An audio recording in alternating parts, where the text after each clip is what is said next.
Dace Artemon. Day 1 since the event. I have damned those who have served under me. Served this institution. In the blink of an eye, what I thought was a perfect banishment of the hive was betrayed. In those last moments before the sundering of the conduit, my colleagues, those who I have grown to respect and rely on, were overtaken by its thralls. As I was rushed upon, I put forth as much of my energy as I could into the ritual. But he was there, and I felt cold iron puncture into my back. The ritual stopped, and the energy built up had overloaded the conduit. It broke apart, and the resulting cascade was mortifying. With my last breath before passing into darkness, I routed the energy to shield this place from outside interference, to quarantine the infestation. Alas, there was too much magic, and the city burns because of my decision, because of a betrayal I should have seen long ago. Now the remainder of us dwell here in our shimmering prison, locked in with the hive, though I fear some have escaped. They may have already assumed form. This host is crafty, calculating, an intelligence I've never experienced before. It's created a shroud over the city. There must be those here in Seglesia who know something, who know enough to act. If there is nobody, then this prison will become a crypt, and all knowledge of what happened here will perish with it. Someone out there must know.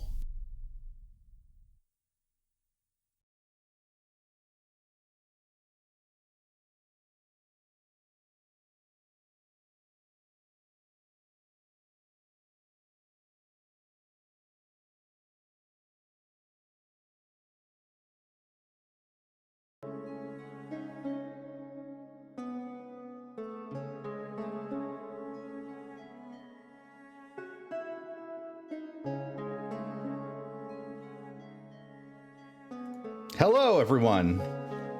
Welcome to Arc 2 of Tales of Seglesia. I hope you enjoyed that little introduction to Arc 2, a little bit of a forecast and what to expect later on in this arc. But for the time being, we are back, and we have 5 of our players ready and willing to tackle the next set of challenges. I will go ahead and go right to undeafening them so that we can do our proper introductions. Hello. Hello. Hola. Hello there. Hello. So, for this fantastic Thursday evening, we have our 5. That comes in the form of Gabe Grimoire playing King. Hello. Ambrose playing Zug. It's me. Phoenix V playing as Orgoth. Yo. Squigs, or Dr. Squiggums, playing as Windveer. A pleasure to see you all again. And Sensei Suplex playing as Rashid. How's it going, everybody? Excellent. So, I know it's been a number of weeks since the last time that we have played. It has also been a very busy season. But we have the capability of running a few sessions this month before going back into another busy holiday season. So why not take advantage of the time that we have and dig right in? Before we start, however, I would like to share, just for the sake of it, that I got my booster shot yesterday. And actually, I am not feeling all that bad today. I actually thought I was going to feel a lot worse, and I thought I was going to be incredibly loopy today. But I guess with enough hydration and coffee, I was able to overcome it. But of course, that's up to your opinion. Perhaps I will lose my train of, oh, look at that. Don't worry, we'll make sure to drive you to the brink of madness this session. Yep. Yes, chaos. Chaos. So we were actually having a talk about the Project Aurora deity leaderboard of sorts. Before I actually go into that discussion, I would like to mention, for those of you that are not familiar with Project Aurora, this is a campaign that is part of the collaborative effort that is Project Aurora. We're talking about 16 plus campaigns. We might be even coming upon 17 or 18 at this point. And it's multiple dungeon masters, many campaigns, many players, and one overall universe. Multiple planets, of course, so some things are semi-separated. But for the most part, if there's something that happens in my campaign that's severe enough, it may change how things are approached in another campaign. Who knows? But we have two characters in this party who are definitely dedicated to the worship of Mogus, the god of slaughter. This is the massive minotaur-like being, at least that's their depiction. Red-skinned minotaur with big horns, ready to take down all of the other gods and to revel in pain and suffering. And, I actually had a thought that what if I were to run a one-shot with all of those players being worshippers of Mogus? Would that tip the scales for the rest of Project Aurora? And what if perhaps it was this campaign and not a one-shot? I think it's a genius idea and we should do it. I'm not biased at all. I think that would be cool and all, but Dendar's better. oh my goodness, ain't that right, Lumaris and Orange? Oh god. Oh, jeez, got a cold. A little bit of a divine cold, if you tell me. Blasphemy! Yeah, it's blasphemy. You mean Mogus is better? I mean, at the very least, I'd love to see an epic war breakout or an epic battle breakout between Dendar and Mogus. That would be a sight to see if one may live through it. Probably will not live through it. Probably not at all. We have some people in chat that are devout Dendar quote unquote worshippers, because do you technically worship Dendar or are you obligated to serve Dendar? I guess what is the difference? Okay. I feel like I feel like a battle between Mogus and Dendar would just be the ultimate showdown, ultimate destiny, just playing constantly. Phoenix did mention that, wondering if there's a god of alcohol.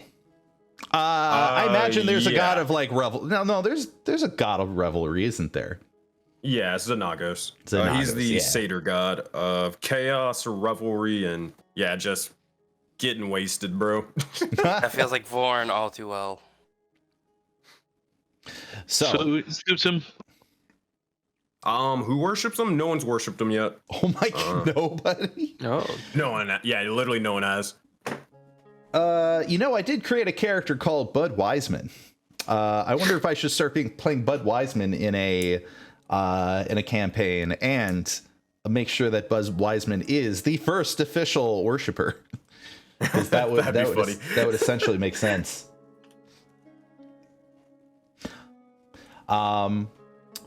So you know how it is. We have our opening chat just to kind of get ourselves into the mindset of being on stream and all of that. But I imagine all of y'all are itching to start playing. Oh yeah.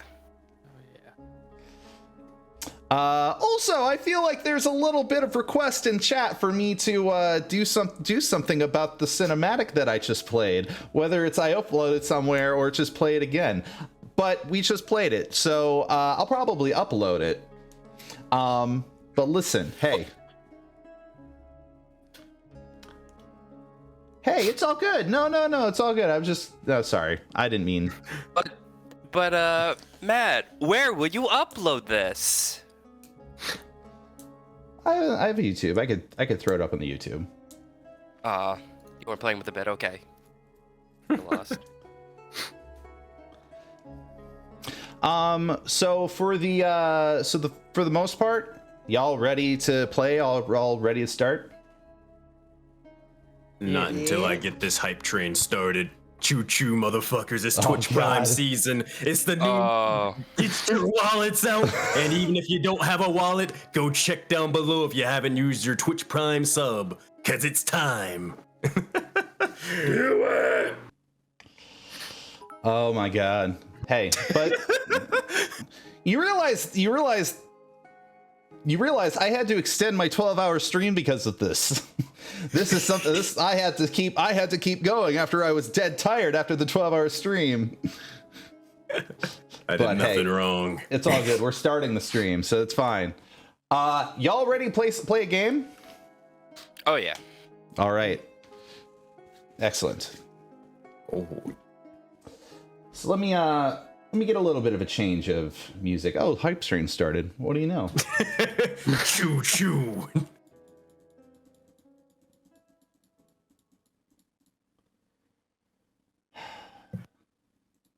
Now, of course, I have an entire selection of music that I managed to license, and a bunch of it is from Monument Sounds or Monument Studios, one or the other.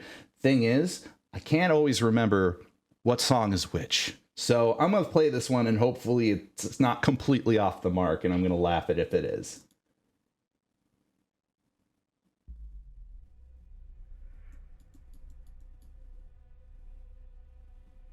Okay. I think so. Indeed. To begin, as we recap the events of the previous session, the end of Arc 1, many of our heroes were fighting in the Vagabond Arena. Some others were basically ensuring the destruction of a few individuals dressed up like watchmen who were in fact vampires or vampire spawn, one or the other. However, as they all converged to the Vagabond Arena, something terrible had happened. A strange storm had begun raging over the city, and something arcane was at the cause of it. It began rooting the lightning of this storm in such a way that it kept striking down upon a very specific spot in the city. As it turned out to be the headquarters of the Arcanist Inquisition in Seglesia. Suddenly there was an explosion, and Technicolor rain of fireballs landed upon various points in the city, not to mention almost directly upon the Vagabond Arena. In the midst of the blaze, our heroes managed to avoid most of the potential danger themselves, but there were people who needed saving. And so each of our heroes managed to pull themselves together and managed to rout the panicking crowds to safety. However, not everybody was saved. There were a couple casualties. And there was a feeling at one's pit of the pit of everyone's stomach that something very wrong had happened. Something terrible, as a matter of fact, is happening in the city. With no more energy, our heroes managed to find refuge at a location within the city. A location owned by one of their friends and accomplices, Roxy Righteous. And almost instantly upon reaching this location, climbing up the steps and reaching a place of sleep, they collapsed upon each of their beds, almost wanting to forget everything that had happened tonight, wanting to drift off into the darkness of sleep. And hopefully, perhaps in the morning, everything would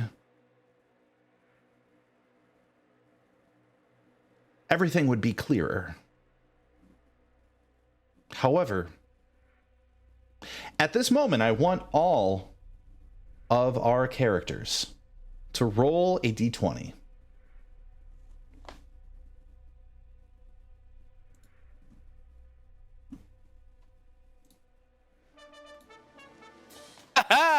Damn. That is a sound of a natural 20. We got 2 natural 20s in there. Ooh. 2 of them. Meanwhile, I was thinking I rolled high. Fuck yeah. Okay. All right.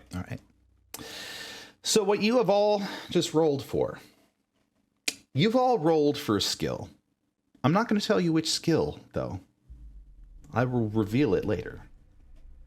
I will also mention that for each of you, it is not the same skill.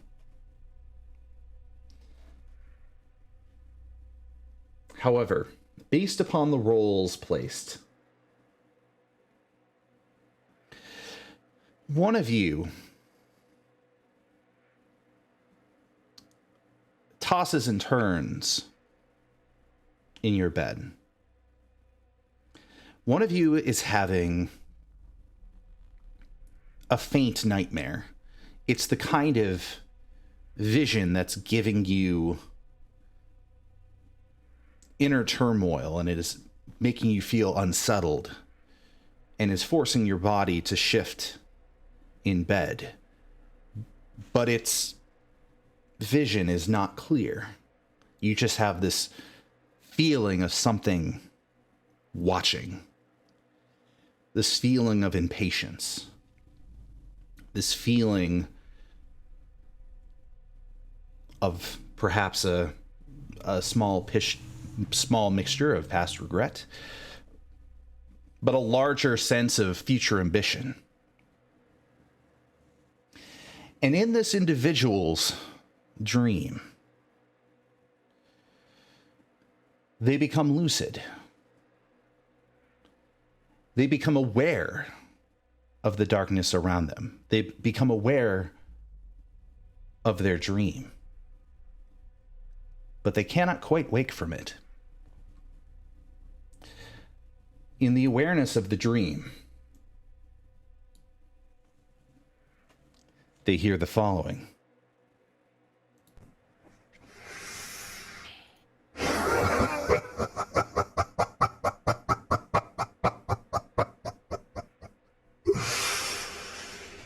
I know what it is you seek.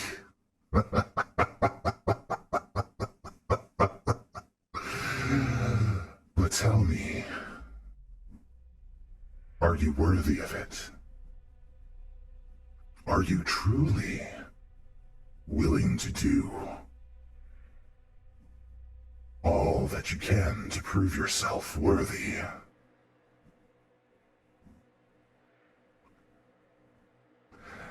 I already have a potential champion. What makes you think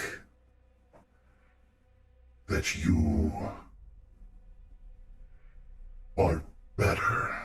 What makes you think that you are more worthy of wielding them?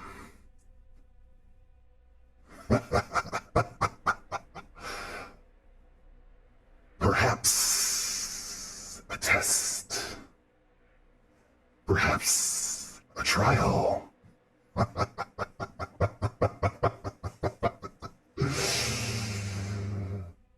Rise, Rashid. Rise.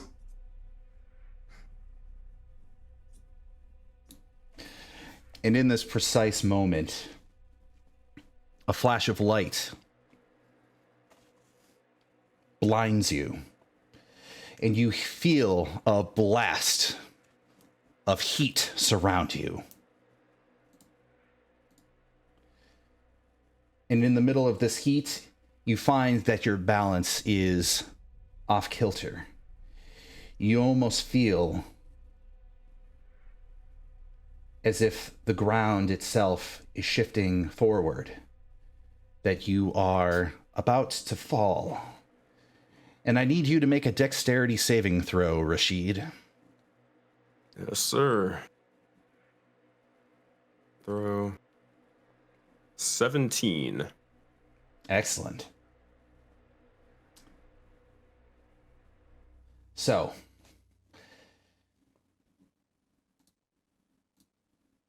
as I activate the scene. If the scene is going to properly activate for me, because right now it just showed a black background. Oh, that's great. So instead, I'm going to go back to the dashboard, and then some of you saw it already, but let me make sure I preload the scene so that preload scene, and then we activate it. I think also if it's using dark vision, I have no dark vision, so that's why I couldn't see like anywhere around my token. Oh, I need to turn token vision off. That's a thing that should happen. All right. So with your 17... Ah, fuck. You are standing upon an unstable rock formation at the very edge of this lava pit. And you are able to catch yourself and fall backwards and scurry to the very edge. You are able to make it significant enough a roll so that you not only make it onto solid ground, but you don't make it just barely. You make it perfectly. As you see, the place that you were standing slides right off into a pool of magma. And you finally realize where the hot blast is coming from. It's coming from all around you. You are lucid, as if you are actually not dreaming. You feel as if you are fully present in this place. And whatever it is that was speaking with you, well, let's not beat around the bush. You know exactly who was speaking with you. That I do. It is the World Serpent.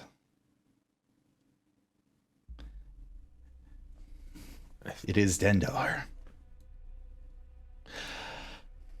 I think Rashid, first off, he would just immediately look around and see exactly where he is, and then just kind of just saying out loud, "Where the fuck am I? The law?" Oh, just trying to see if like he can get a hold of himself, like try to control his movements, if anything at all, or if he's just powerless in this moment. Yeah, go ahead and you may do a perception check or investigation check, depending upon the kind of information you're hoping to obtain. Perception, sort of a wide scope investigation, if it's something very specific about the location that you're in, the place where you're standing, or the lava flow, or whichever it may be. I guess probably looking broad sort of scope, looking for like, okay, why am I here of all places? How did I get here? Or what's interesting about this, I mean, area besides, you know, the flowing lava, but like, Is there any sort of remnants of why Dendar would send me here? I'm gonna make a perception check. Well, that's an interesting way to phrase it. I would say that would be more of a religion check. Religion check? Oh god, I'm perfect at that one. Let's see with that +0. 12. 12. Why would Dendar bring you here of all places? It is a place that is frightening. The air itself seems to carry this palpable fear within it. That, even if it's not emanating from you, it seems to be emanating from around you, as if this place is supposed to give off this sense of unease. Clearly, Dendar wishes for you to be here to experience something. But what, you're not sure. I think Rashid will probably, after feeling this sort of sense of fear, which he doesn't really fear, well, ever, to be fair, except on very, very rare occasions. You'll see as he looks for, like, one of the first times besides, like, recent, a little bit serious and understanding that if he wants to make a name for himself, if he wants to prove himself to be a champion, he's gonna have to go through whatever the heck this is. He'll, if he can, move away from this edge to prevent, from falling in lava and all that stuff. And he is going to pretty much just almost wait expectantly, grabbing the likes of the chain blades, gripping them tightly, and looking for, or just pretty much readying himself for anything that could be thrown at him. If he doesn't see anything, then he will probably go find danger instead. After a few moments of expectance, the voice returns.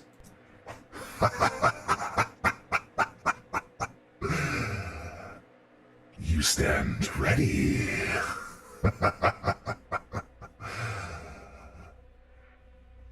Allow the test. Oh. You said you wanted the challenge, huh?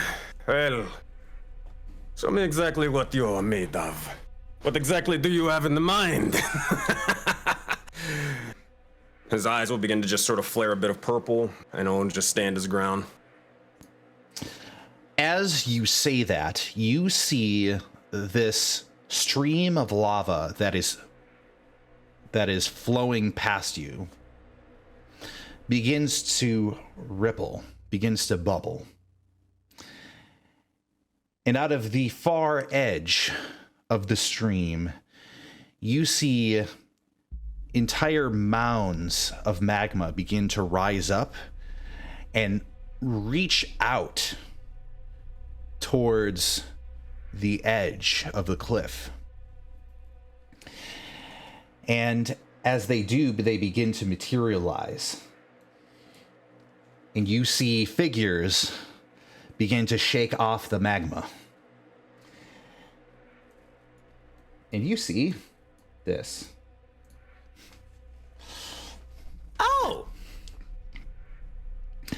You see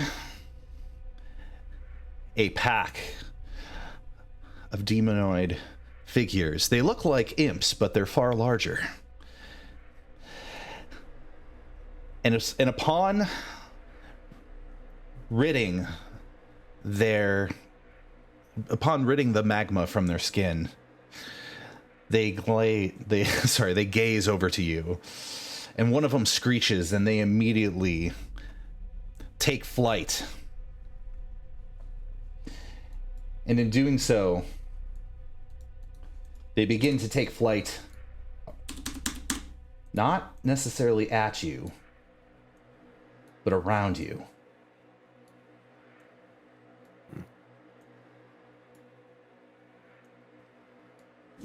As if they are birds of prey circling their target, or vultures circling a carcass. in the same way that yes, either of these birds would circle after. What I'm trying to say is that you're being circled. Now, whether you are more akin to prey or more akin to a carcass at this point, I guess we will find out. I will need you, Rashid, to roll for initiative. Let's fucking go! Oh, damn.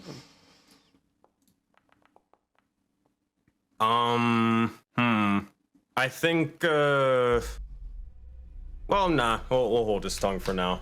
I'll wait till his turn. Okay. In which case,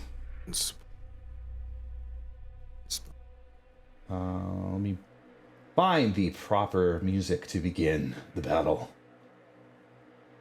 Tension.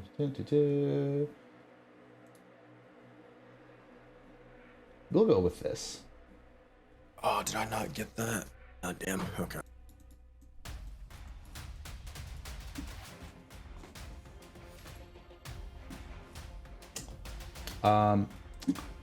According to my UI, you have yet to roll for initiative, unless you already did. Let me see here. Did I? I guess it didn't. My bad. 11. I'm going last. All right. As we like to see. As these demons circle you, some of them begin to cackle in very annoying tones.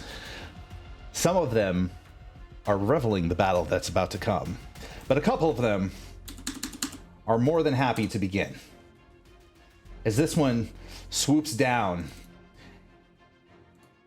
and in its swooping decides to strike you across the side of your torso with a sting. All right, let's see what we got. That is a 7, and it will miss. I'll kick his stinger with my foot and literally just wait for the next strike, unfazed. Excellent. A second one, following the first, begins to swoop down. And this one also attempts to sting, except from the other side, hoping to catch you with your back turned. That is an 11, will not succeed.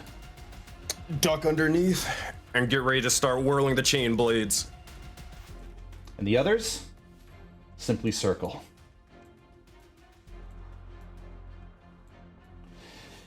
And that is going to make for their turn. Interesting. All right. Rashid will realize he is surrounded at the moment. So first things in order, he's gonna shit talk, obviously. He's going to look over towards all their leathery wings and say, "Nice wings.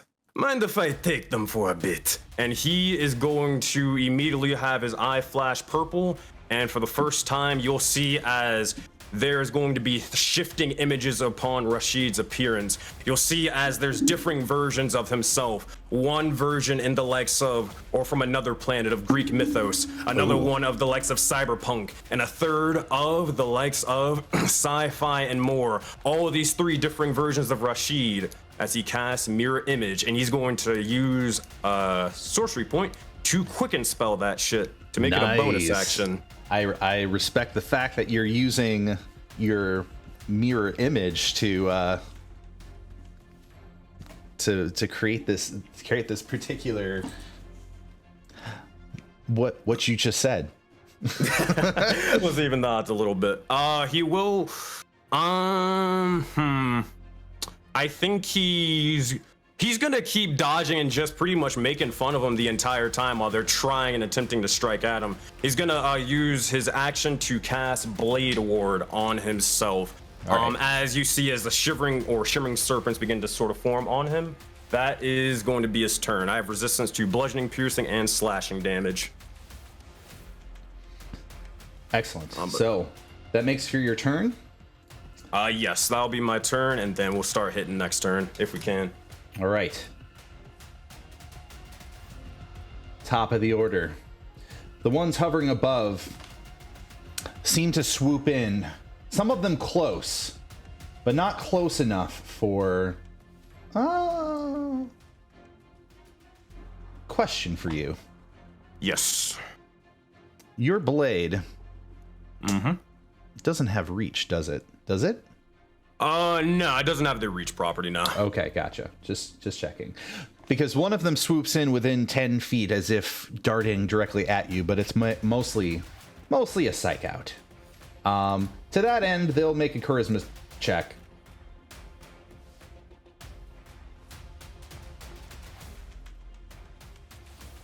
Which, because you are good and ready, feel free to roll a wisdom saving throw against his attempted psych out. You got it. Wisdom saving throw. Natural 20. I am unfazed. You are unfazed, feet planted into the ground, and you are ready for whatever comes next. So, let me get mine. As we continue on, they hiss at you, and one of them attempts a sting. Rolling only 8. Another one. I'll jump over their stinger, and kind of get ready to, like, as if I'm almost pulling the legs of their wings from their back. But that's about it. All right. The other one is going to also attempt with its sting, and fail. You're going to have to try a little harder than that.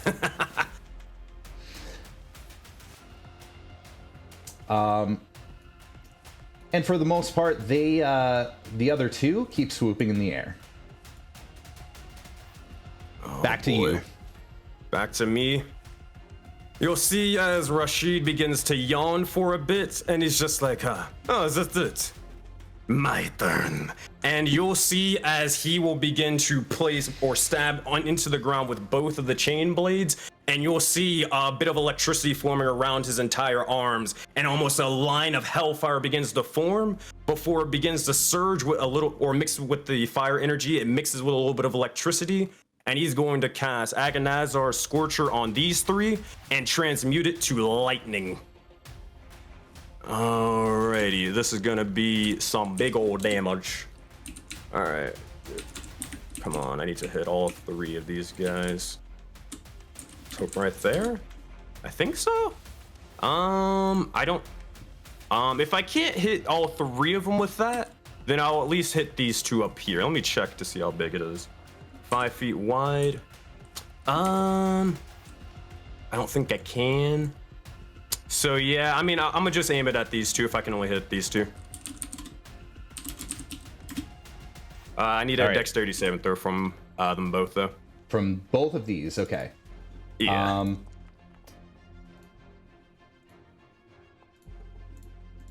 8 will fail. 8 will fail.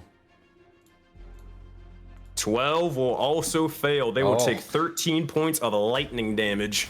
All right. So, for the sake of ending these 2, what does this look like? You'll see again as he sort of stabs the 2 blades into the ground. You'll see as the fire begins to build up, opening a portal to the depths of hell themselves.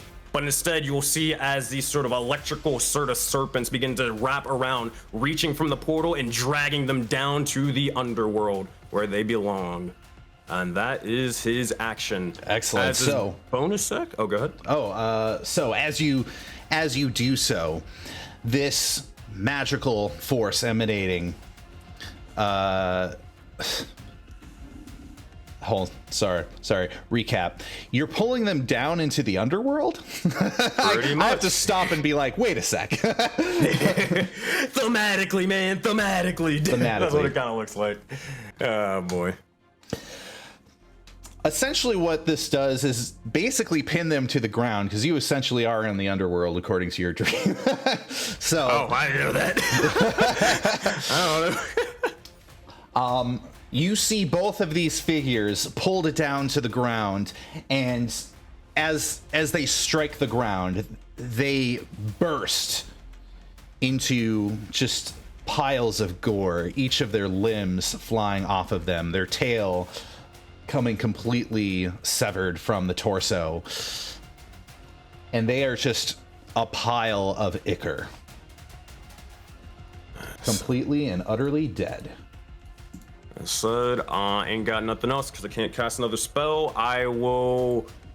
Yeah, actually, Rashid's gonna make it a point to not even move where he stands. He's gonna end this turn here. Chad. Impressive. Let's...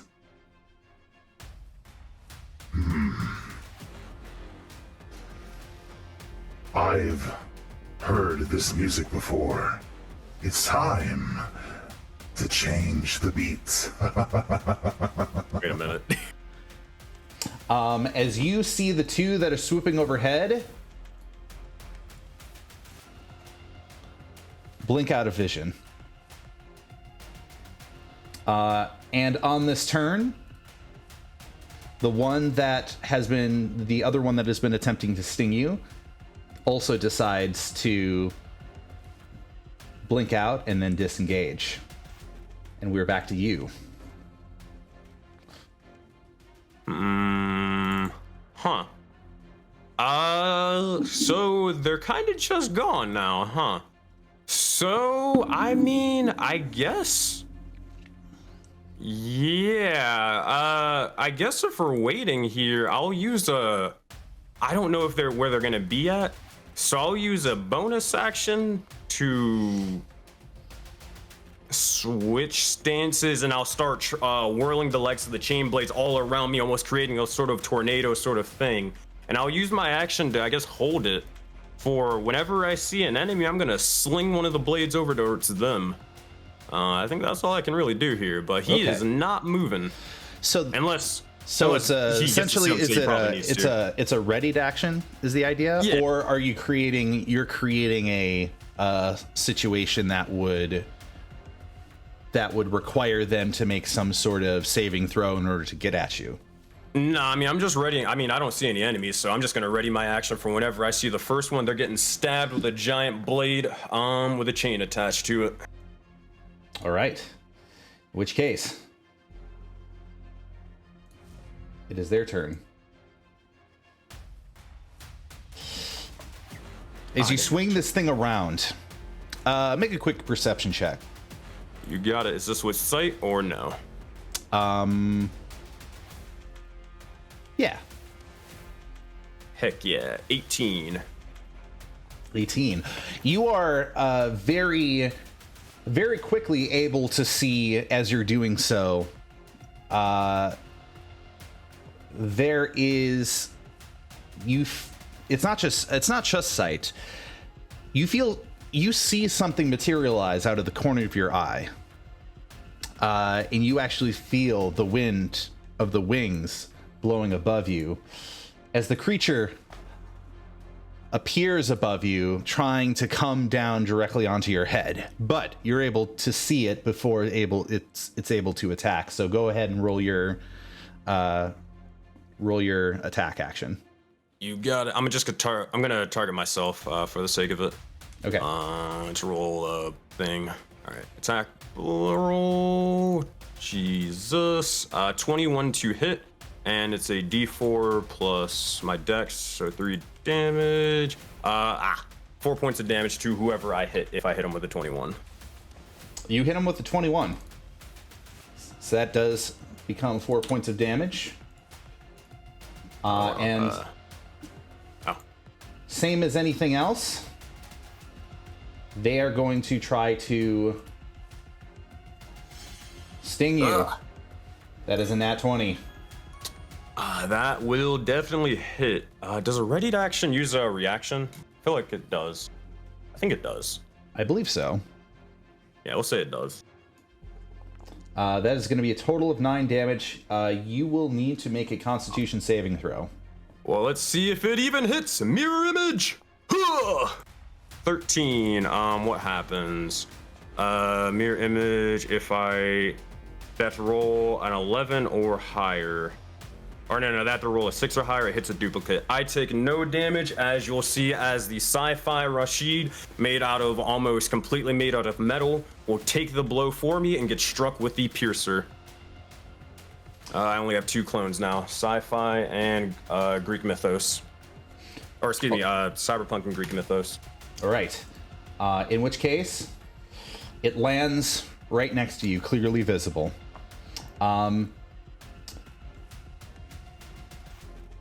Another one is going to try to swoop in,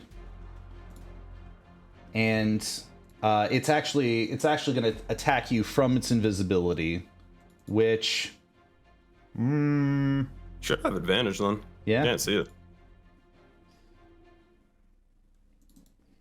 Basically coming at you while you're distracted with the one, and it will also attempt to sting. We'll try to sting at advantage. Jeez. Holy shit! Alright, I guess I pissed him off. So that's going to be 8. Alright, we're gonna roll another d20. That's going to be another d20. Lots Fuck! of 20s Oh no. today. Alright, Hey, should I use that inspiration that Max used? That's a big roll to make right there. I don't know. What do I gotta roll for this? I guess how badly do you want to prove yourself to Dendar? I want to prove my... Oh, wait, I gotta roll 8 or higher? Hey, yo, cowabunga it is. We're rolling D10s out here. Or Yeah, whatever the let's fuck do it it. is. Oh, wait, hold on. Actually, I take that back. What is a player inspiration? I don't know if we ever covered that. Player inspiration, that is a formal reroll. It's formal advantage roll. So go ahead and roll d20 again. Sure thing. All right. Please, Max. Fuck! Oh my god. Oh, well. All right. Well, you will yourself get dealt 8 damage, and you should. Nope, I ain't got anything. And you are going to need to make a saving throw, my friend. You got it. Constitution, I'm assuming. Yep. 19. All right. So it's only going to be half this damage, and hopefully, it is not big boy damage, but it is 3d6. Jesus Christ! I got like 19 health, man. Well, let's see. The highest that'll be is 18, so let's hope it isn't an 18. It's an 8. So half of 8 is 4. Fuck. All right. Rashid but dies in his dream. he makes Hell himself yeah. known. The third one has not done anything. It is now your turn, friend. All right, that's it. Now these things are pissing me off. Now it's time to kill them all. Okay. At this point, man, it's at times like this you wish you had Thunderwave, but oh well. Rashid is going to. This one's injured. This one's not. We gotta hope for the best, I think. Oh no, I already casted that. God damn it. Shit, man. You should He's have your full spell slots. Yeah, I just don't have much to do with them surrounding me. All right, well, I will just cast at this point. Oh, wait, no, I know what I can do. I will look over towards both of them, and I'm going to cast Ray of Sickness at both. Oh, no, I have disadvantage, fuck. God damn it, what do I do, man? All right, yeah, I guess I'll just have to fucking do it anyways. Now, better yet, here, I'm gonna get guaranteed damage. Fuck these guys. I'm going to look this individual dead in the face, and I'm gonna go tell him to fuck off. And you'll see as he'll begin, or for a brief moment in time through an illusory method, you'll see as Rashid will have like a sort of fiery sort of snake tongue, and immediately sort of emerging out of it is hell flames, turning into the likes of, let's go acid, this one. Yeah, let's go acid. All right. I'm gonna cast Agnazar Scorcher again at this guy. Okay. Excellent. Make a dexterity saving throw. All right. Dex is their highest score, so let's see how this goes. Or actually, fuck, I meant to cast at the one below me. God damn it. Oh well. That's a 20, not natural. 20, not natural. They will still take damage. They're gonna take a decent amount, hopefully. 12. Oh, what does this look like? Oh, fuck, they're dead. Hell yeah. All right, cool. So as he unleashes the sort of hell flames, it slowly turns into the likes of acid, and where their wings were, you'll see as they slowly turn into this sort of leathery and bony sort of residue and destruction as they crumple down dead. He's going to... God, I'm running out of sorcery points, but hey, man, he gave me these sorcery points, so I'm going to keep on spending them. I will use a bonus action to quicken spell that thing again, and I'm going to try to finish this guy off right here. All right. I'm going to reach around and try to stab the likes of him with my blade. It's going to be disadvantaged because it's going to be in the ranged format, but hey, I mean, might as well try. All right. Let's see what happens. Rashid's blade, disadvantage. It's going to be a 9 It's a 9 for that one. So, that is not going to hit. Now here's the interesting thing. Roll an Arcana check. You got it. Arcana. I'm terrible at this. 11. 11's going to be enough for you to get a sneaking suspicion on something. You might know this a little bit better because you are an oculi. As an oculi, I would say your general awareness for fiendish things is maybe slightly more than your average Joe. As soon as you lay down these attacks, it occurs to you demons are usually resistant against fire. Well, I'm not using fire. Oh, that was fire damage.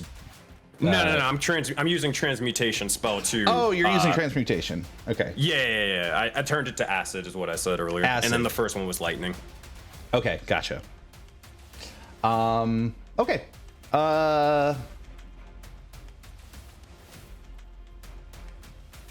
Oops. Never mind. She kind of looked at them and was just like, I got double horns. They got kind of double horns, I think. Maybe they look like imps or whatever, I think. They probably shouldn't use fire against them, considering I get my powers from them. All right.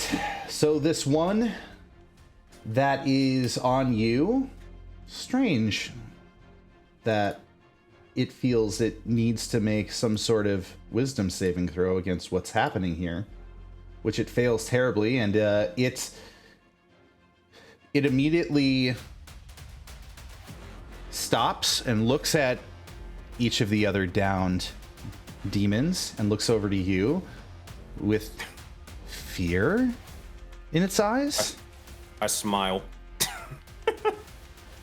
And it is going to try to strike you, but at disadvantage.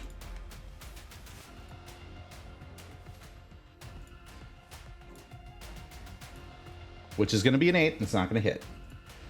Easy enough. I will just look over towards him and just slightly turn my neck, still not moving or change, or not even really moving my feet. At this point, standing still and strong. All right. Back to you. Rashid is going to, he's just gonna, goddamn, I can't do that because I can't guarantee death with this. Don't got any sorcery points. All right, cool. Let's just make this at least not give myself disadvantage. I'll use a bonus action to pull the chain blades back, and I'm just gonna immediately try to almost wrap, as I'm pulling the chain blades back, I'll try to wrap them around this individual's neck, and then with the other blade stab directly through the head. So like an attack roll towards this guy, hopefully. Attack actions, Rashid's blades, please. God damn it. It's an 8. I ain't got anything for it. That's my bonus action. That's all I got. So either that or take disadvantage, and I ain't got any more spell slots for it, so. Oh well. Oh well. All right, back to it. Making a wisdom saving throw against you as a combatant. It succeeds. It is going to try to change up and is going to going to move one way and then try to strike you from the other direction to try to psych you out. And that's going to be an 18. 18 will hit. I'm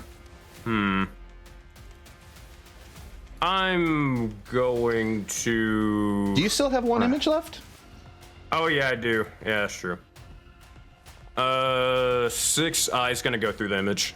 Oh, hell, I don't know how much damage it is. So I gotta say what I do before it hits or no? Yeah, I'm gonna. Well, let's see what the damage is. If you'll allow me to look at that before I decide shield or hellish rebuke. Let's do that.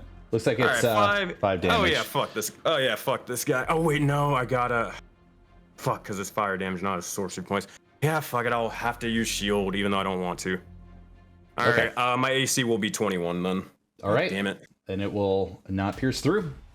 And that, the other one is still missing someplace, but now it's back to you. All right, let's hope that I can roll above 5. All right, Rashid is going to, with the chain blades in hand, is going to just try to carve directly towards their wings and cut them off. So, and wear them as a trophy. Let's see what he can do. Action. He's gonna swing. Hua! I said hua! Hua! Fuck! Alright, he's gonna swing again as a bonus action. All right. Do it. Yeah! Let's go! Alright, let's roll some damage, thank God. That's gonna be 6 points of damage to this guy. Exactly what you needed. What does this look like? You're cutting off each of the wings. Hell yeah. So Rashid, embodying the sin of greed, he now has the horns, he has the eyes and stuff like that, but he definitely doesn't have the wings yet. He wants those. He will take the blade and immediately look towards the individual, grab them by their neck, and just slice down towards one of their wings, cutting or severing one of them off, and then almost throwing him off to the side before severing the second one off. As this individual drops down, freaks out, I'm assuming, and bleeds out to no end. They are dead. As you strike this one, sever the wings from it and slice across its throat, you do see ichor pouring out of it, and it struggles to stand. Interestingly, it hasn't quite fallen over yet, but already you see one last figure appear just behind you. But before anything takes place, you hear the voice again.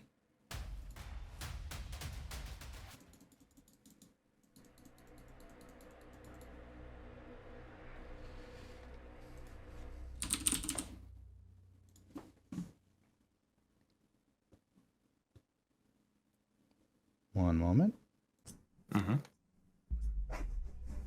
Impressive. You may be worthy of the weapons just yet. You have done well and with such showmanship.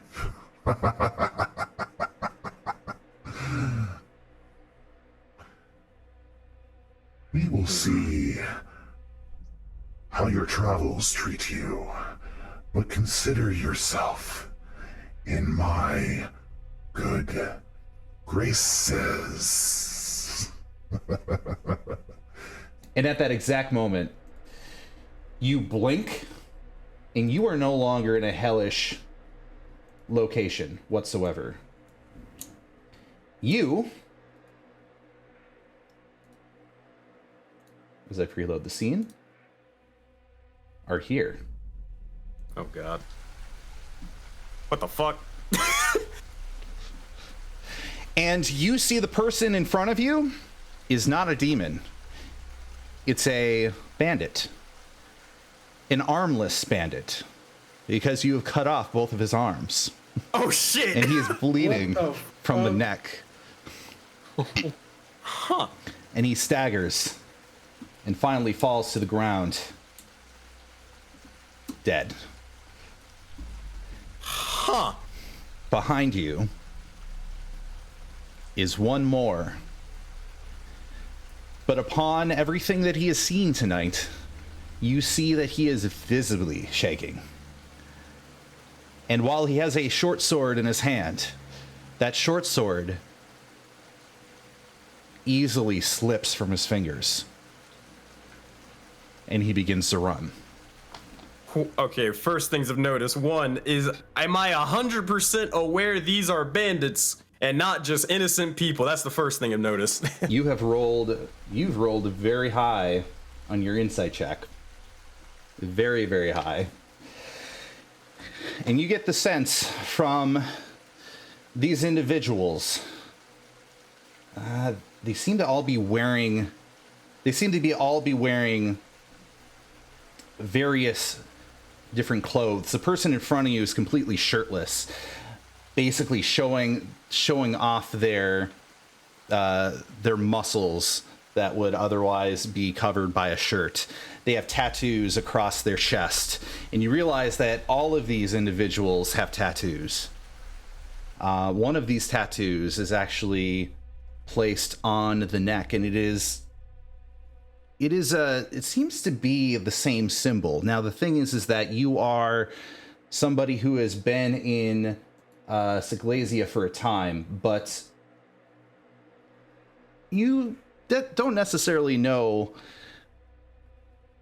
You don't necessarily know you don't necessarily know what every symbol of every faction is. So I'm gonna have you roll a quick history check. Gotcha. Rashid will probably be looking over towards them, drawing the connections and all that stuff. First, originally thinking it's a holy symbol, but probably realizing you kind of can't, connect the dots. Maybe it's something more. You said history check or something else? Yeah, history check. You got it. 4. Yeah, he's just he's kind of trying to understand everything, but he's not really able to at the moment. Yeah. You are eyeing around you, and for a period of time you have this feeling at the pit of your stomach, like, did everything you just do, did you murder innocents? However, while a 4 doesn't nearly depict what the symbol specifically points out in terms of like a faction, you do know enough from the kind of symbol and the tattoos across all of these individuals that they're all the same. It is clear to you that they're all bandits. You're not sure exactly. Are they from a very specific gang? But you have this flash of memory as you were experiencing the illusion. You sort of, as you recall, using your insight check, you sort of recall that these creatures had intentionally approached you to begin fighting, to try to slash at you, try to harm you, try to stab you. So clearly, they were out here up to no good. Clearly, they were here to hurt somebody who was wandering the streets. And clearly, they met someone who was more than their match. And the final bandit standing in front of you, shuddering, as he takes his short sword and it slips out of his grip. And he slowly begins to back up. Rashid will, probably because he's still dazed realistically, and he's half health and more, I'd imagine that Rashid would try to stop him, like immediately trying to throw one of the chain blades towards him, like towards his legs to stop him and question him. But again, the rain picking up, the freaking, the likes of, not necessarily bloodlust, but the adrenaline sort of calming down, woozy visions from the poison and more. I'd imagine he'd probably throw it off to the side and it would miss, allowing for him to a little bit more of an opportune moment to escape.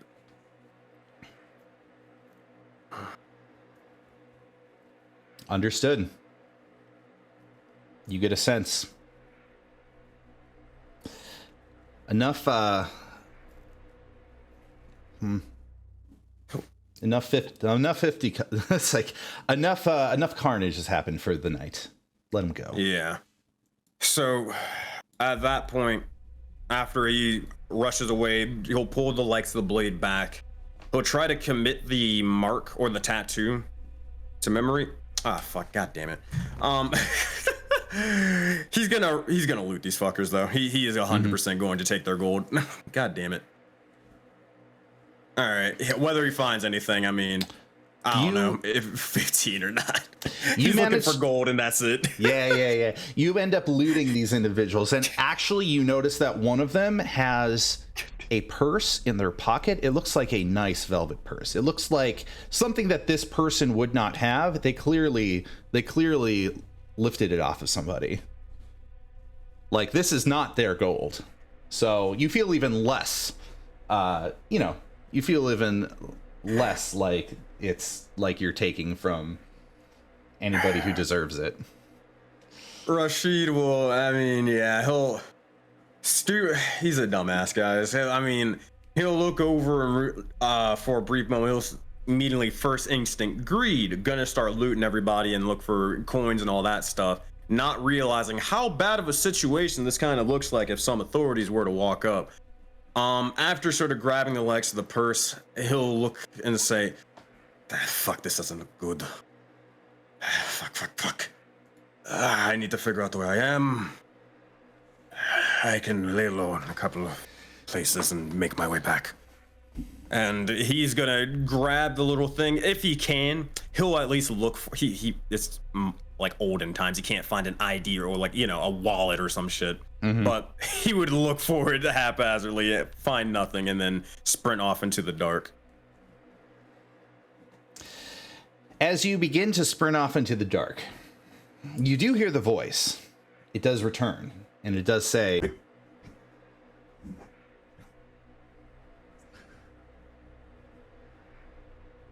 "It seems you're more willing to do this city well. We'll see. But for now, you will hear from me. For now, I compel you to sleep. This is all just one big dream. Sleep." and you are instantly going to find that your legs give out from under you, and you put a hand down upon the brick as you're trying to strain yourself to remain awake, but a darkness shields over your eyes, and you are unconscious. But almost in the exact next moment, you realize that you are in some place that's completely different. You realize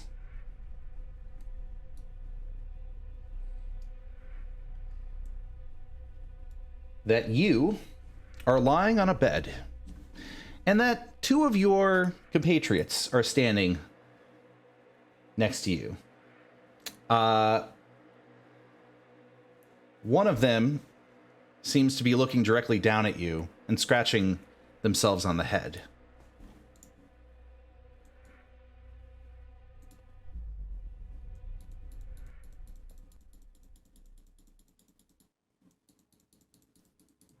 What do you like? Do you always like watching people sleep?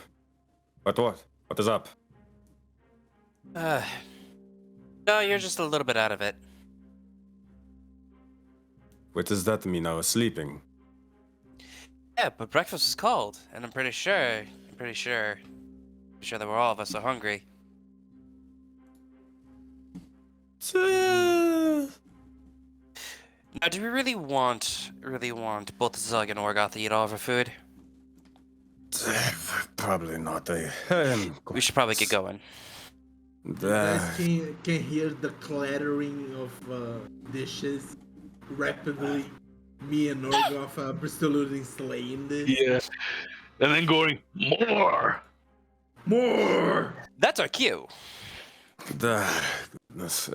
You'll see is probably Rashid will stumble a bit, have to accidentally sort of lead on to King. There's a brace. Sorry. Goodness. I didn't even drink and I feel like this. Let us get the move on.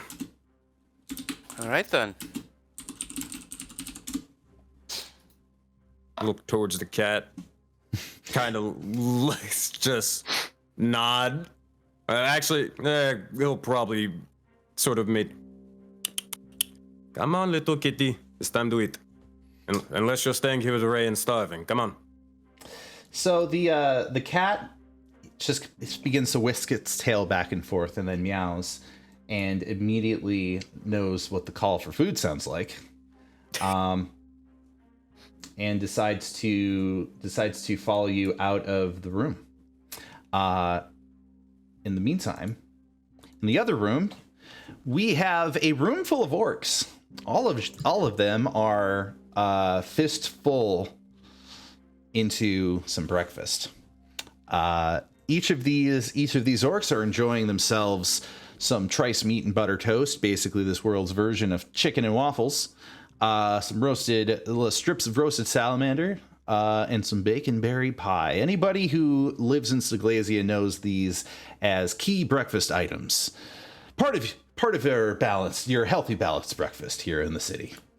And Roxy is sitting and notices that a few of you have turned the corner and says, Hey, it's good to see you. Sorry, Zug and Orgoth got it first, and they decided to just start eating. So I tried to have my assistant here wake you, but it seemed like y'all were sleeping in for a bit longer. Then we just had to make sure of one of our companions. Nothing to worry about. Good question. Did we go drinking last night? Because my head hurts. Really, really hurts. No. Yeah. I don't know. Guess I'm going sick or something. Zug actually don't remember past 2 days.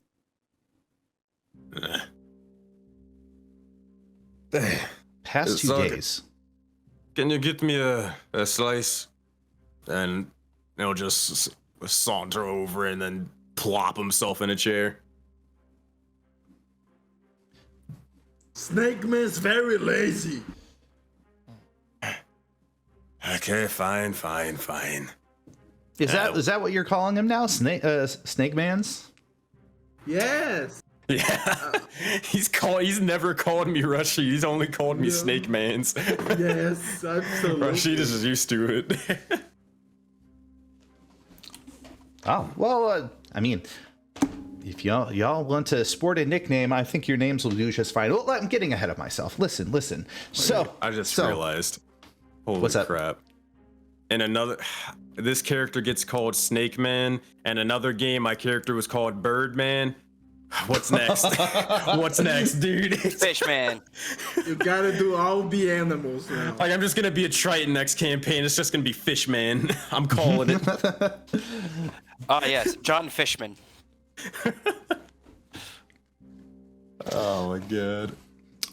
So, just now that you're all here, I made this breakfast for you. I just figured that after everything that you have been through last night, that you needed to recharge your batteries a little bit. But hey, huh? A lot happened yesterday, and I think it's necessary to address some of it. Some unfortunate things took place. I hope that for the most part you were able to sleep well. I do believe that there's an opportunity to do what we can to redeem what happened last night, avenge those who may have lost their lives last night. For the most part, it breaks my heart knowing that I was an official with the Vagabond Arena for so long, and nothing like this had ever happened. And somehow I feel like my taking of leave was, I don't know if it was a form of grace or a curse. Something to look back on the day that I wanted to, begin something for myself. But maybe we can go around the table. How are y'all doing? I want to make sure that everybody is, I guess, everybody's morale is still intact. Is there anything you want to get off your chest about yesterday? Zug love chaos and destruction. Zug very happy. Oh, well that's one positive voice. King, I understand that someone had that you'd witnessed somebody perish, and I hope you don't feel that is the end of your saga. I really do hope that this is an opportunity that we can take to maybe add some purpose to our mission. And the thing is Roxy is trying to convince you of this, but then she takes a step back and says, I'm so sorry. This is not appropriate. I shouldn't be saying things like that. I am just curious about how all of you feel about the offer that I provided yesterday. Do the events of yesterday make you feel different? I mean, I know that the journey of adventures is never an easy one, and I see this as a tragedy, but I see this as something that could maybe give us equally more purpose in what we're hoping to embark forward with.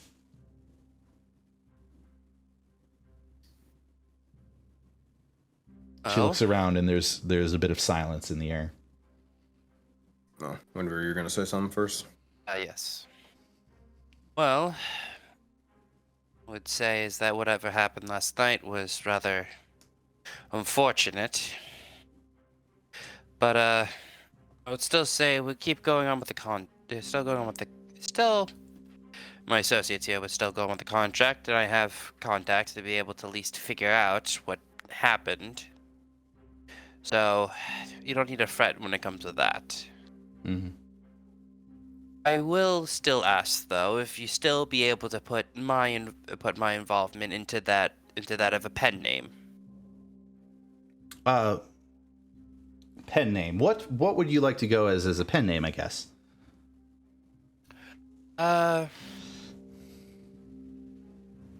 Victorious Kaiser. Victorious. Or just Victor would be easier. Victor Kaiser. That might be okay. Victor Kaiser. I can remember that. Yes, that sounds fantastic. Thank you. We'll see because I believe, I have to check my notes, it's been a while. I believe Rashid knows that name, correct? Like I'm 90% sure he recognized it last session. I believe so. Hey, Squigs. Oh, different name. Got it. Azar. Nah, it was Dace Archimon. Well, hold on, I messed the first name up, but Archimon, not Kaiser. Dace Archimon. Yeah, that's okay. Yeah, never mind. None of the houses are Kaiser. Well, I mean, there's plenty of lesser nobles, and any one of them could rise at any moment. And besides, a name like Kaiser, that exudes a level of nobility, royalties. Hey, someone as a highly civilized person, offsets the, let's say, raw strength of some of the individuals here at the table. It's a nice balance. In short, I guess I'm getting a sense from the room. An adventuring troop such as you, of course, nameless, as it were, unless you wish to come up with a name. I guess it would be marketable to do so. But each of you bound together, working as an adventuring troop for money. Big Mans. And Big Mans. Yes. As much as I'd like to be a little bit on the stronger side, and you'll see as he holds his arm up, I'm a little bit of a wet noodle. Medium-sized man. Now we're talking. Medium-sized mans. I don't know. You see, that doesn't necessarily fly in the broadsheets. Let me just tell you. As somebody who's worked with different marketing agencies to the total of maybe one or two, that lasted a week. There's not really a ring to it. You don't have to decide now. I'm just saying this is something to think about. For each of you, I want you to really start emboldening yourself with this image, because it's true. You all together, you saved lives yesterday. You work fabulous together. And I think this group here, an adventuring group for hire, with me as your agent, with me pulling the strings to make sure that you get some of the best quests in town and you get renowned for it, I can hook you up, my friends. Rashid is just like pondering, thinking this entire time. He just blurts out, "What about sacrifice?" But you gotta really emphasize the S's in that. But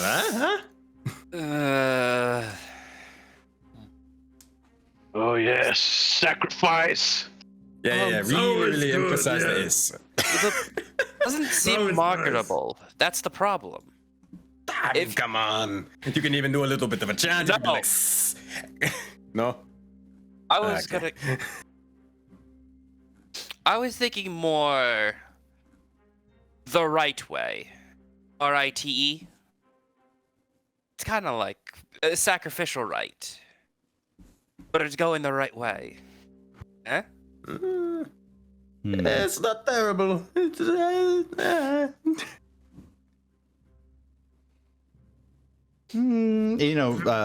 Roxy's sort of like bobbing her head back and forth. It's like, it could be better. Hey, King, what about you? You got any suggestions?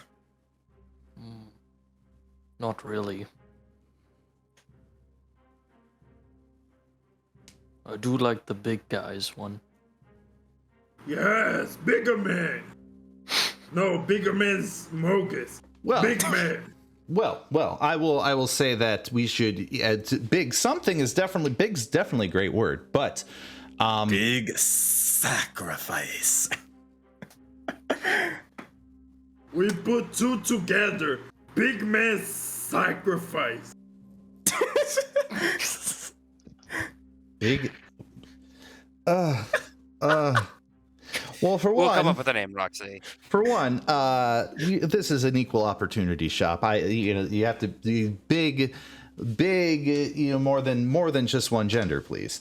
But big something sacrifice, sure. But we really are addicted to the sacrifice idea, huh? I just like the S's. Like the S's. I like the sacrifice part. Yes, I like the sacrifice part as well. I'm just Sacrifice. indifferent. We don't need to decide on this now. As she sort of like puts her hands up and like she kind of senses that things are gonna go a little off the rails because they already sort of have, and she's gonna be like, we don't need to figure this out now. Okay, just think a little bit on it. In the meantime, actually, I have as she takes a napkin to her mouth, tosses it on the table, and then stands up and says, I actually have a bit of something to show you if you want to come over this way. All right. Lead the way. So this building is one that I own. This is actually my main place of living. However, one thing that you'll notice as we step down the way here, that there's more to this place that meets the eye, at least from the upstairs.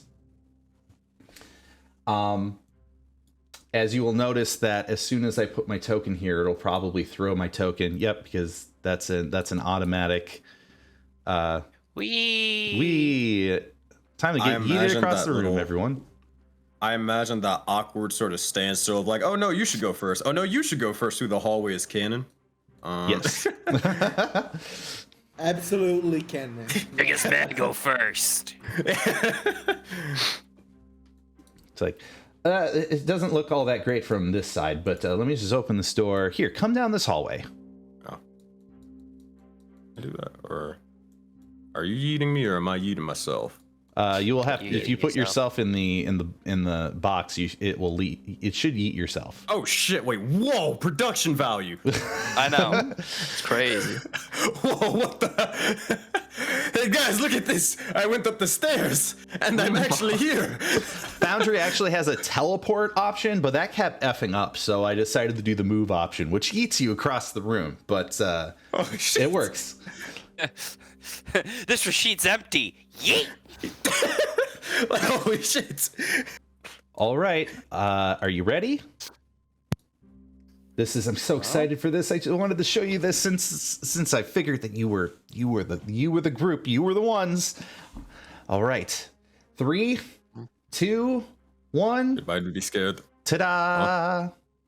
She steps out, room. and it's this completely abandoned and torn up storefront. It is completely, there's trash on the floor. There's a bunch of toppled over counters.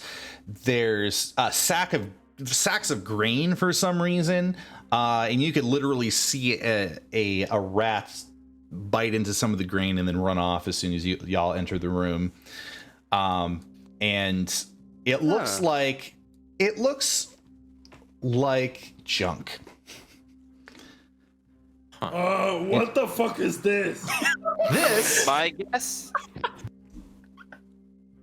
this right here, my friends, this is going to be the lobby, waiting room, and, of course, collaborative gift shop for Roxy and Company, the adventure agency. What about sacrificial altar? Yes, missing. I don't think the public rather enjoy sacrificial altars. No. It'll be a thing under the wraps. Don't worry. Well, okay. But if you come over here, let me treat you to something else. There's something I want to show you. Through this room, of course, first and foremost, boom, this is going to be my office. It'll be fantastic. I'll be able to do all the paperwork necessary and the intake. But in this next room, I first imagined this would be like a workout room or like a battle training room. But Cool. I mean, if you really wanted to, you could put a pentagram down on the floor, and I mean, I wouldn't be okay with that, honestly. But I mean, it's a new age, baby. You know, there are all sorts of kids are into the whole. Where am I going with this? But anyways, go do the drawing. Yes. Yikes! That is. I was not actually. I was being cheeky. Okay, so. Leave it to us. Don't be cheeky with them. They wouldn't understand it. But I would say it's rather nice. Very ambitious, especially going against the Goldbursters Guild. Those. Well, you know, that's probably that might have even been why that this place went abandoned. Who knows? I'll get some more. I mean, I'm still getting some more information. This place is a recent acquisition. Am I saying something that's conflicting with something I said before? Possibly. No. It's just a question. So this place is nice and lovely. I mean, it could use a little bit of work, but I mean, could I ask and suggest one little thing? Certainly. Could we possibly have and he's gonna just start playing with the rings on his horn. Could we have a treasure room, maybe? Just somewhere, just a treasure room. She scratches her chin a little bit, and she says, "Treasure room. We'll definitely need a vault for all of the, the gold acquisition and the stuff that you obtain as reward." Rashid would make sure to take very good care of the treasure room. No one would ever be able to get in there, except Rashid and friends, of course. Zog and I will take good care of sacrifices. Yes. I think we could set up an underground safe of sorts. I mean, building the whole thing out would take some time, but at least in the short term, we could certainly, we can certainly find a place in the foundation where we can place that stuff and make sure that it is safe and that nobody knows where it is except for us. But I like the idea of actually having a full-on treasure room. She's just gonna just high five shut with his tail. Yes. I've already made some arrangements for some laborers to come here and to fix the place up a little bit and make it look all nice and polished, get it ready for business. I estimate it will take about 2 weeks for that to happen, and I think in following weeks I may be able to get them to do a little bit of dungeon excavation. We can get that hooked up, my friends. Orgoff will have like puppy dog eyes looking at her and go, "Oh, you're bringing a sacrifice. Yes, we will sacrifice them. Zog, let's go paint."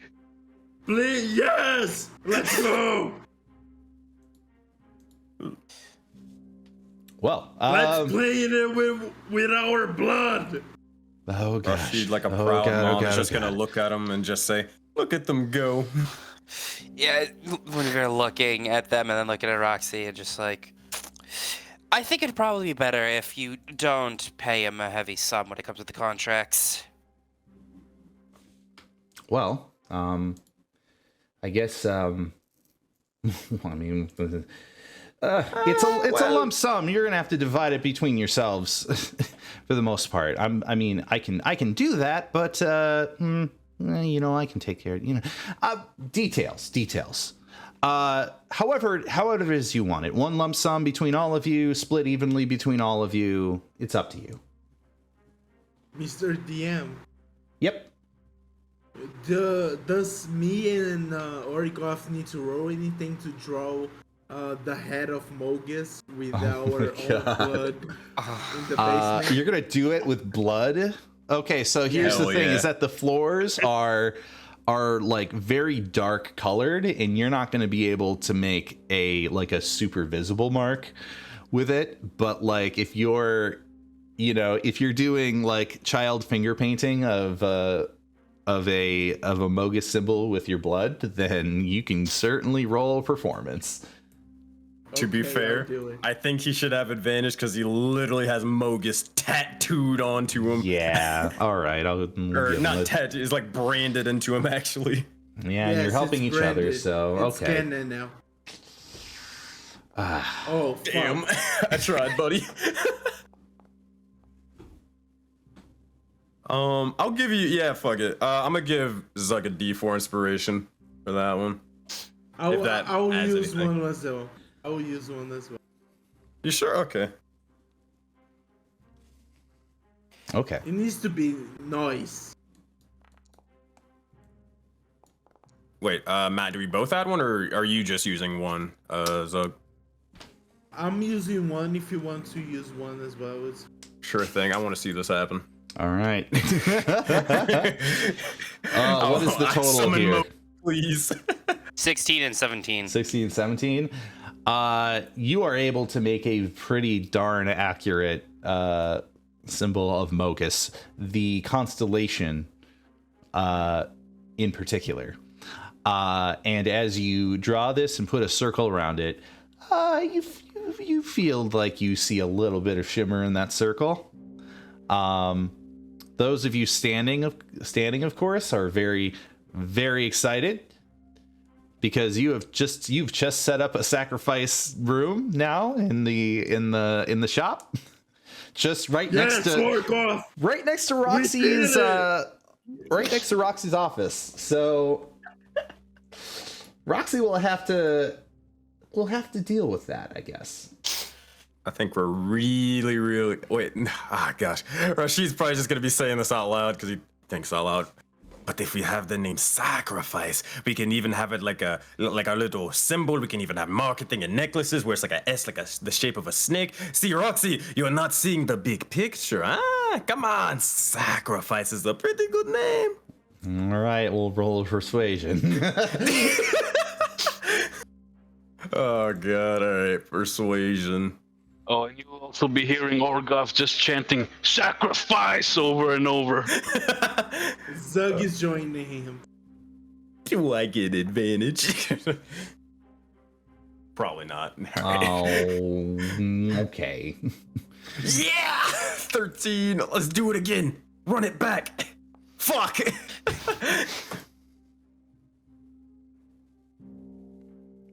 All right. Yeah, 13. 13. Okay. Well, Roxy is, massaging her eyes a little bit. She was like, guys, that was supposed to be the training room.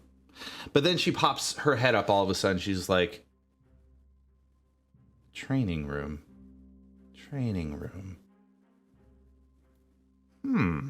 Well, I guess it sort of makes sacrifice room. I guess it sort of makes sense because it's a training room for battle, and you're not going to actually bring people in here, and you're not going to actually sacrifice them in that room, are you? We are. Oh, well, I think. Go ahead. Oh, I was just going to say, I think you underestimate how straightforward we are. Yeah. Mostly them. It's like, what if we did like animal sacrifices? Could we do something like that's a little less heavy? Probably.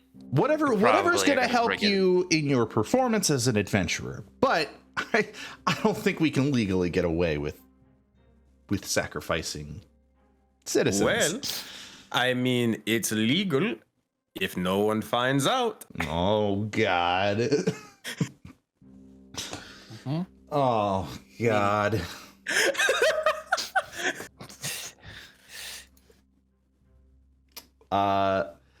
And Roxy is just going to be like, you know what? Let's table this discussion, and I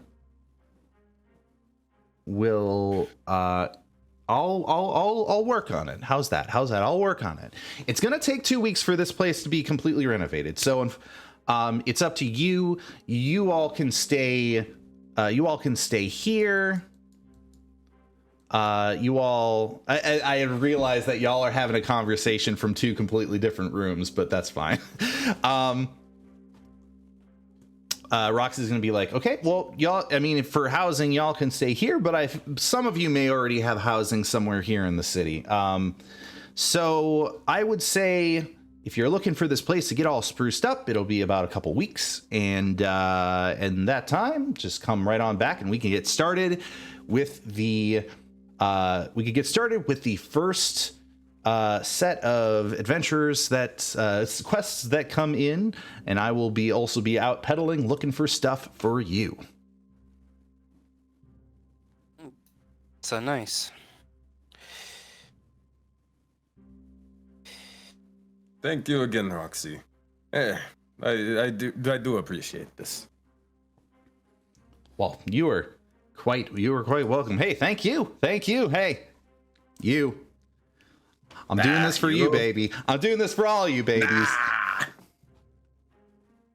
Come on, bring it in. And she like tries to get all 3 of you to do like a group hug. You have to. I don't know about King or Winveer, but you might have to convince those 2. I don't know. She does the orc thing and just kind of bring it in. It goes, it's like a little too informal for my taste. Proper handshake, if you will. This is a business transaction, after all. She kind of gives like a very like, shrewd look, like, yes, business, yes, and then gives you a proper shake, and it is a proper orcish shake, like very strong hand. You might feel a little bit of pain in your hand. I'm keeping a face, just not trying to feel the pain, but back in mind, it's like, quite a grip. Hey, thank you, Winveer. This is for you. This is for all of you. Just come back 2 weeks, and we will be up and running. No harm, no foul. We'll be up and back for business. Well, I guess if we're going to be here, might as well just call me Victor. Oh, Victor. That's right. No, not Winveer. Exactly. Victor. So, for the victor goes the spoils. Clever, is it not? I did not catch on to that. I thought you were like, oh, my name is actually Victor. Haha, gotcha. And yeah, I'm very confused. I'm not a smart man. Well, that is fine. That is fine, my friend. But yes. So, at this precise moment, out of character, you are basically being presented with some options. First option is let me back up. I am going to forward the clock by 2 weeks. And the reason why is because it's necessary for me to do so, because I spent the last 8 sessions on one single day. And we need some time. We need to move the clock forward because some time has passed and we may be closer to winter. So I'm going to say 2 weeks, and we're going to do basically a bit of not a Roxy montage. We're going to be doing some downtime stuff, and I'm going to grant every character basically 5 to 10 minutes of time, just kind of sharing what sort of thing that they are participating in for those 2 weeks. Now, I understand that certain things have happened in the city, and those things seem rather pressing. However, you will, in your questioning of them, you will actually find out that some of those things require some time to pass. in particular, I will explain once the downtime begins, because time must pass before I share it. But your options are to go out and, as your character, do something that your character would do for those 2 weeks if there's some sort of lead or some sort of story element that has been planted within Arc 1 that you want to follow up on. Then you can use that time to follow up on that.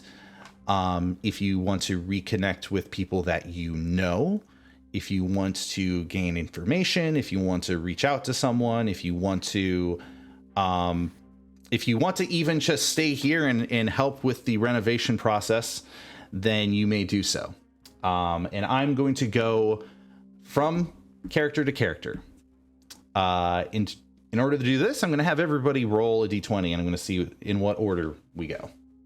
Can I default to go last? Because I've talked too much already. I was actually hoping to default. That is up to you. If you wish to do that, you may. I was gonna say I might have to. I was gonna hope to default to last because that's gonna take a while. 5 to 10 minutes. There's no more than 10 minutes. That's what. Basically, I'm not. In short, I'm not running a scene. No. I'm running a generalized set of, these are things that you encounter over the 2 weeks. So, Never mind, Rasheed's going first. I don't want to go first. Please don't. I'll tell you what. If you want last, I'll take second to last, and we'll go that way. One, because I've talked too much, and then two, I don't know what to do yet. Right. I know, because it's 3 things I need to do. All right. 2 of them are quick. 1 of them might take a little bit longer. You got 10 minutes to do it. That's all I know. Yeah. I can fit in that time. all right. So if we're taking a look at those rolls, Rashid obviously going second to last. Winveer, Victor going last. And first up is going to be Orgoth. So first, to set the stage, each of you step out of the front of the building, and Roxy gives you goodbyes and says, see you in a couple weeks, and waves, and secretly hopes that you guys will return. Obviously, if you do not return, that means that you are not interested. But they're hoping that everything that they helped, connect the dots for is going to go the way that it hopes, because that's what an entrepreneur would hope for. And you all, at some point in your journey, find yourself spanning out on your own paths. Orgoth in particular, you are not used to this city. You're also somebody who doesn't like the daylight all that well. So you probably only necessarily come out in the late afternoon, probably early evening. You realize that honestly an easy place for you to stay would be here. But of course, you have the opportunity to stay at another place if you wish. That would require some coin. I don't know how much coin you have on you. We could check that. I guess the free thing would be to stay here. Orgoth will pretty much stay in the sacrificial altar place. For the entire 2 weeks? Well, I mean, he might help, but I think I also have that blood vial of the golem. I was thinking research. of the same thing. I swear to God. He also tried to bring people there. All right. So your downtime activity has something to do with the vial and something to do with the sacrifice room. Yeah, just bringing people there to sacrifice. Oh, God. God damn it. He'll start with prisoners.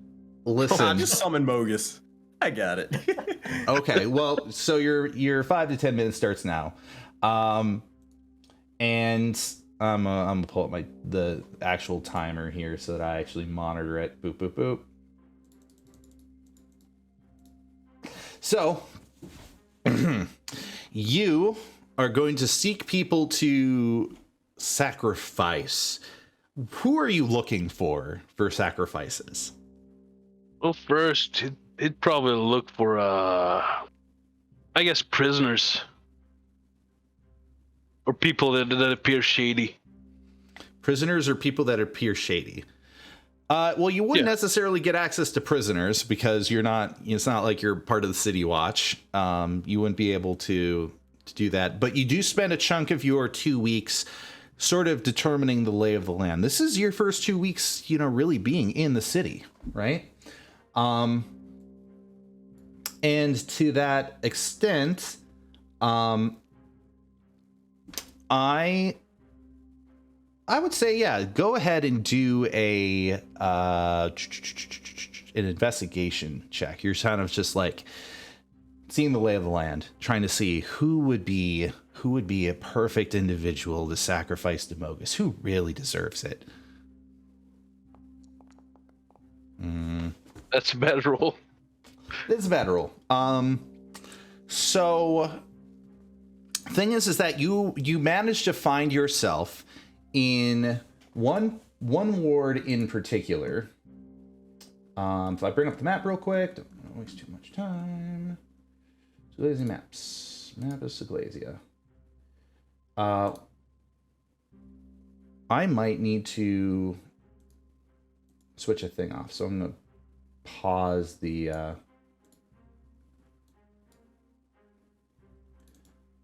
I'm gonna do configure, delete the foreground image because that reveals too much too soon.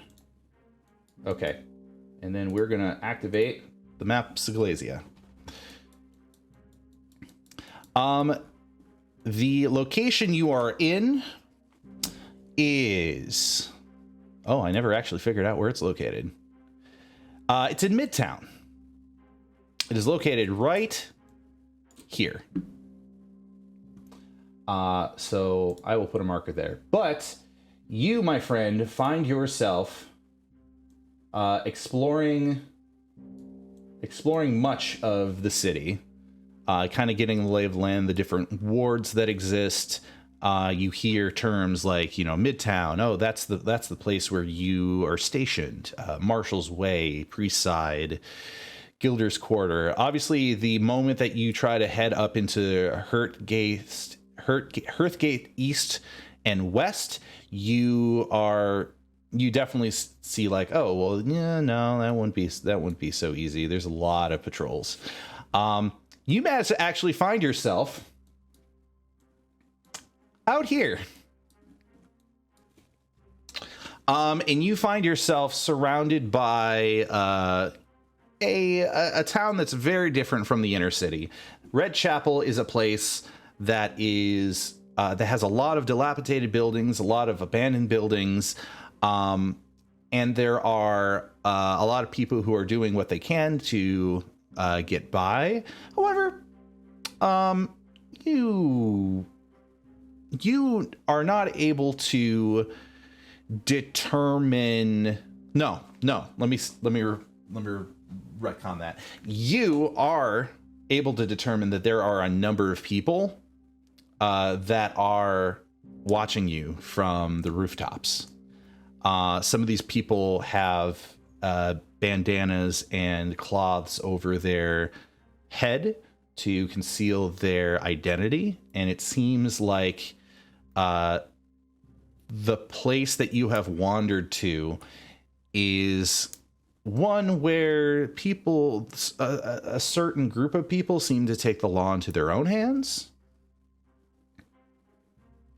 In this moment, you roll a D100 for me, will ya?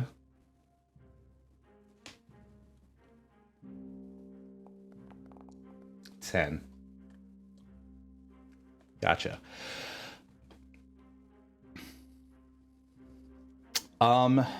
With a 10, as you were exploring this part of the city on one late afternoon, set the stage. What do you imagine? What do you imagine you are doing as you are walking through this place called Red Chapel with a number of people passing down the street from either way? Are you how apparent are you making it that you're looking for somebody? Well, I mean, he would be taking notes, you know. Oh, bandana guy over there, probably good to sacrifice. And then he'll look, no, that person's too poor. I mean, he'll pretty much look for someone healthy enough.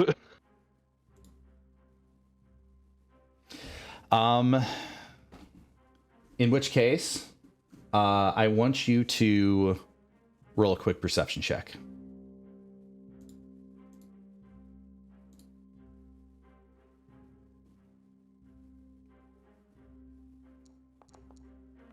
Okay. That will not quite be enough.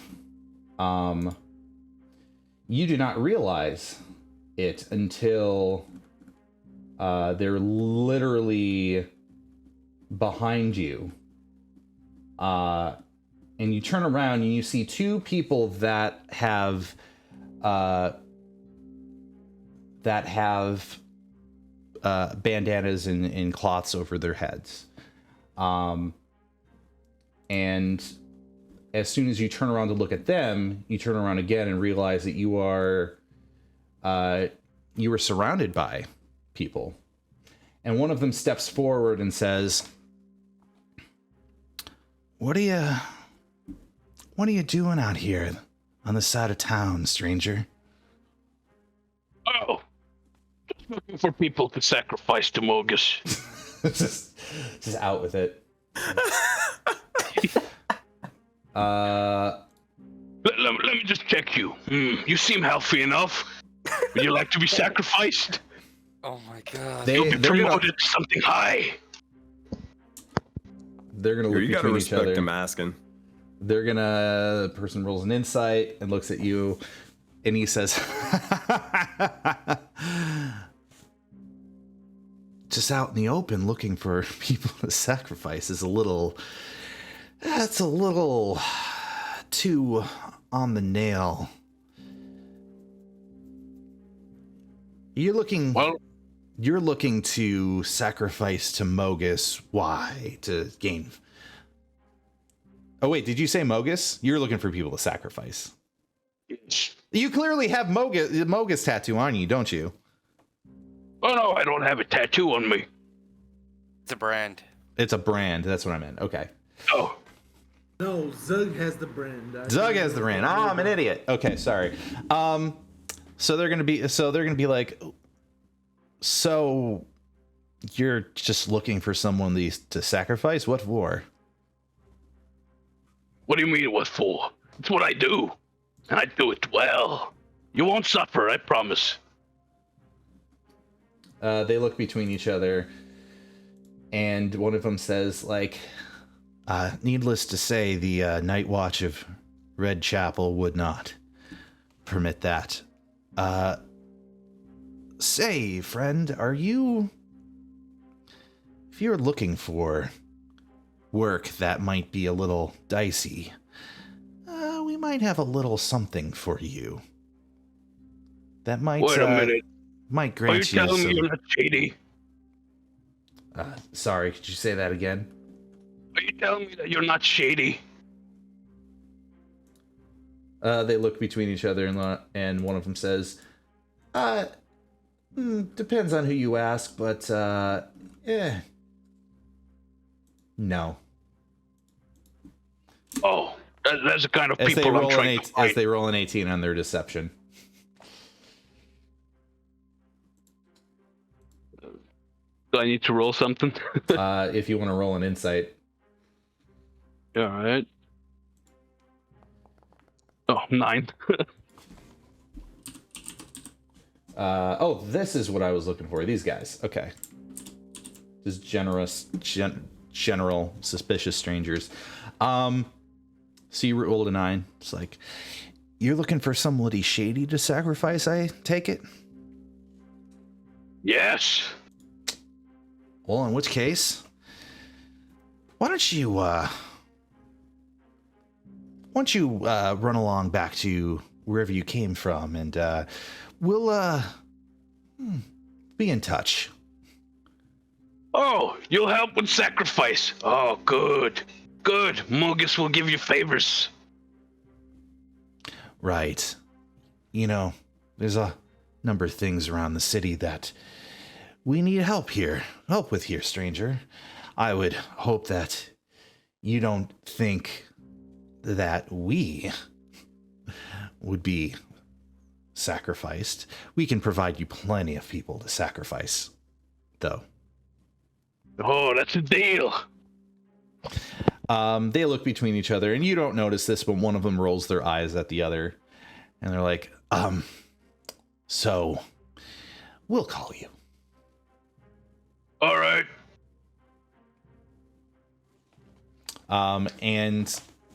That is going to wrap up that interaction. With a 9, you are going to be able to tell that these individuals all belong to a very similar faction. They mentioned the name, the Night Watch of Redchapel. You are in Redchapel. They must be the individuals that watch this entire neighborhood. And if they watch this entire neighborhood, they probably have some leads for you. So for all you know, hey, they're going to call you. They'll call you. They'll let you know where to go. He'll go tell that to Zug if they see each other. And as you walk away, of course, you as a character are not going to hear this, but one looks over to the other and says, Should we inform the mother? And the other one's like, I don't know. He seems like he can take on some people. And the other person's like, well, I guess it wouldn't hurt to bring it up to her. And they waltz away. All right, and that is a moment of your 2 weeks. Next up on the list. Hey, we only go for quality here on the stream. Only quality. So we had Orgoth. And before that we had... Why do I keep getting demon fodder? That's so weird. Okay. Foundry is deleting rolls. And it is very strange. Or it's only documenting rolls on the scene where the rolls take place. That makes sense. So, if I go back to that scene... I believe King is next. Yeah, I think so. Yeah, King's next, then Zug, then Rashid, then me. Right in time for Foundry to crash. All right. We only do quality on this stream, guys. Only do quality. So I'm gonna close Foundry. I'm gonna reopen it. So, God damn it. Don't worry, viewers. It's just technical difficulties as usual. Make sure when everything is ready to refresh.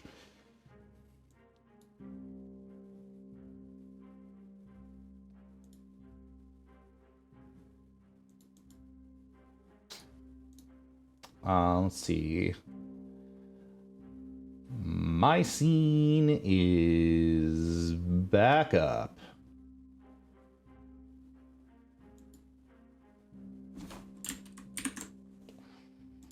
Let's hit up the task manager and make sure I'm not running anything heavy. All right.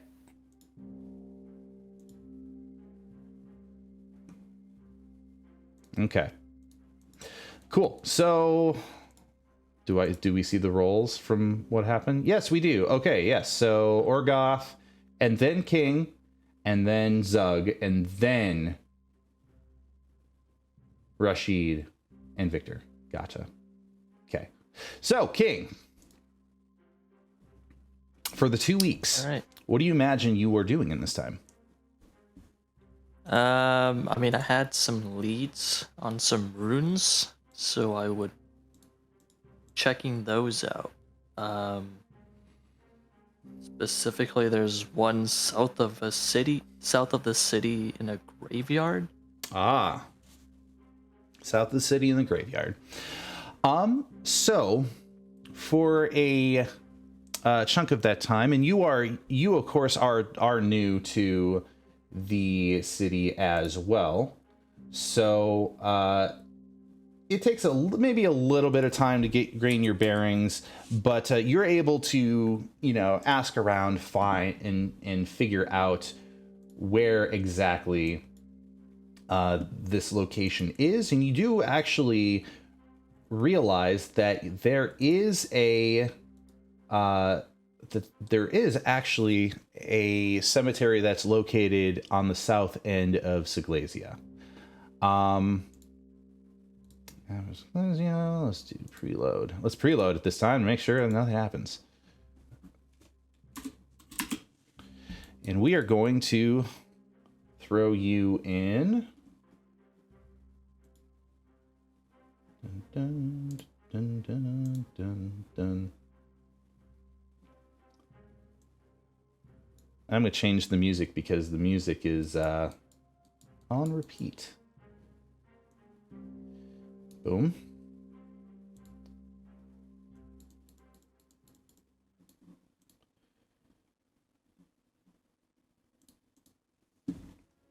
All right.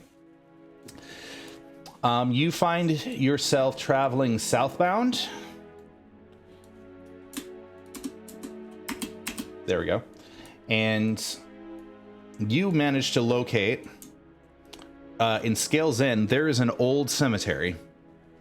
And the monument you're talking about in particular is within that cemetery.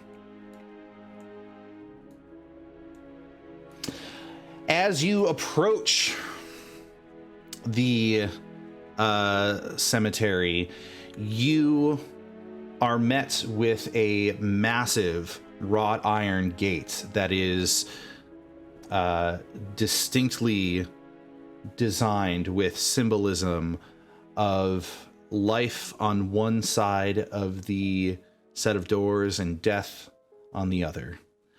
But it is very Art Nouveau, I think is the term.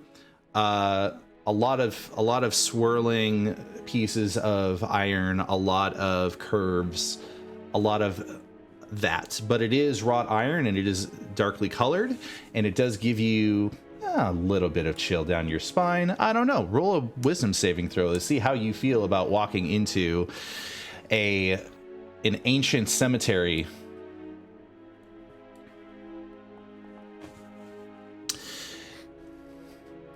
You see no danger.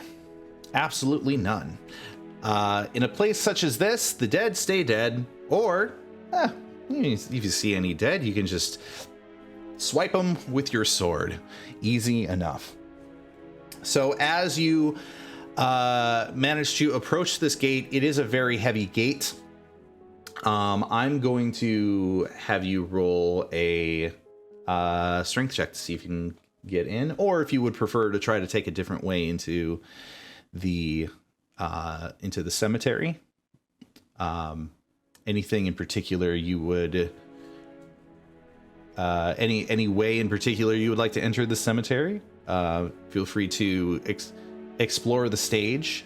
Otherwise, if it's simply opening the front door, it is heavy, very, very heavy. So you'll have to roll a strength check. All right, and I would definitely be doing that first. So practicing with your giant's growth, you have such confidence in your own strength when you are not of giant's growth that you're able to find precisely where to pull, and you're able to pull as hard as you can, and it creaks open. As it creaks open, it seems to reverberate throughout the entire line of fencing. But you're able to slip in, and you find yourself surrounded by rows and rows of crypts, rows of tombstones for those who are less opulent, and some of them which are dilapidated and have been overgrown with trees and things of that nature.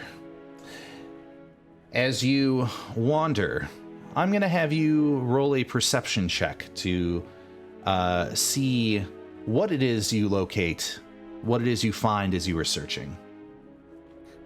All right. Disadvantage because sun. I mean, this is any point, like, over the course of the 2 weeks you've been trying to gain information about where to go to find this place, and you found it. I would imagine you're here during a very late hour. Right. Doesn't matter. All right. It is a veritable maze, and you find yourself getting lost in it. It is not necessarily like a hedge maze, but at your size and the number of tombstones and the sheer size of the place, there is a mist that rolls over the grounds. And when you venture far enough, you realize and you look around, you don't know where you're at. The size of this thing it's several blocks large. Several. And you could be in any part of it. Now that you are lost, you can make a survival check to see if you can find some sort of sensible path, or do you feel like yelling out to see if there's somebody out there? Where the hell am I? That guy better not have been lying to me. As I'm gonna start wandering around. I'm not gonna start screaming because I'm in the middle of a cemetery at night. And don't want to risk attracting a ghoul or something crazy. So I'm just gonna start sniffing around, seeing if I can find my way out. All right. Or my way around. Okay. If you rolled really low, imagine leaving you off just in the middle of... Oh my god. So you are able to kind of explore around. It takes a few hours, to be honest. And as you manage to find your way around this place, you... As I roll my own D100.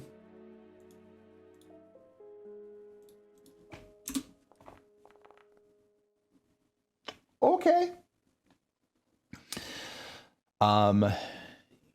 You manage to figure out,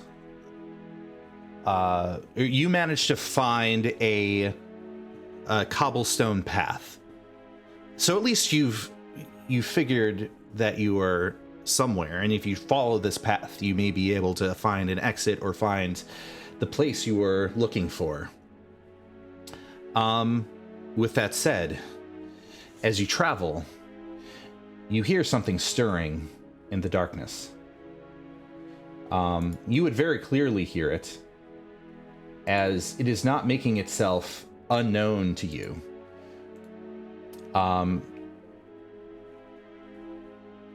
You hear the lumbering of something, a body of some sort, pushing through the brush just beyond your sight.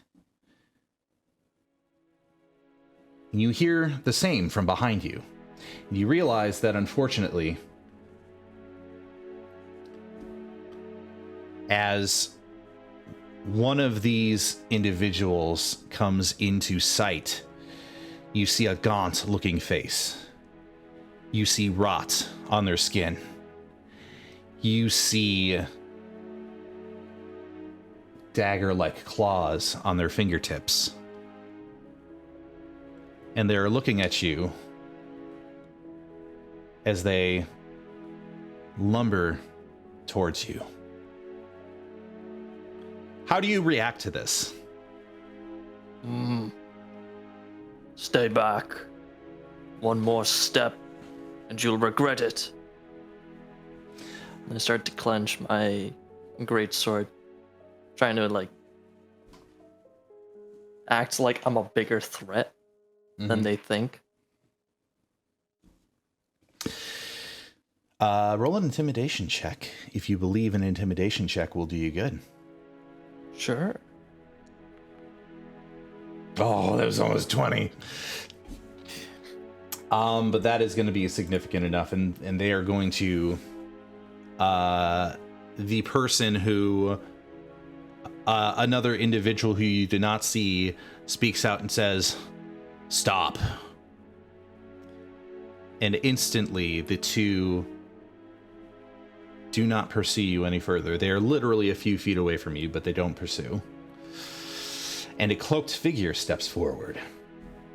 This cloaked figure has all sorts of interesting markings on their cloak. Quick history check. Oh, okie doke.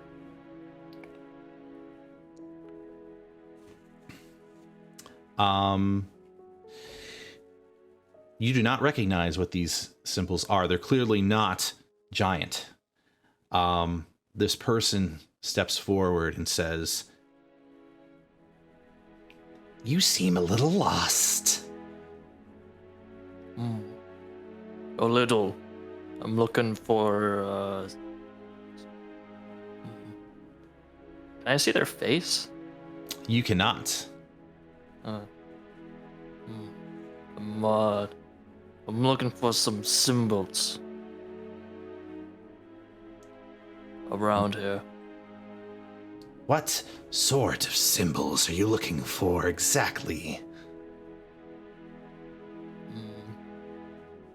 I was told there were some runes here. Giant runes.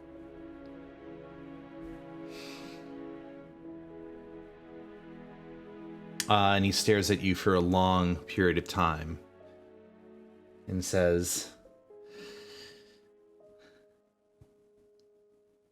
"Runes.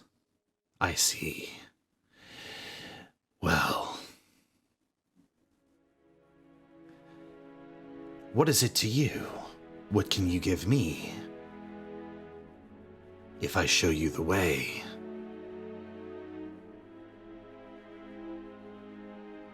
You want money? No, not money. Alright.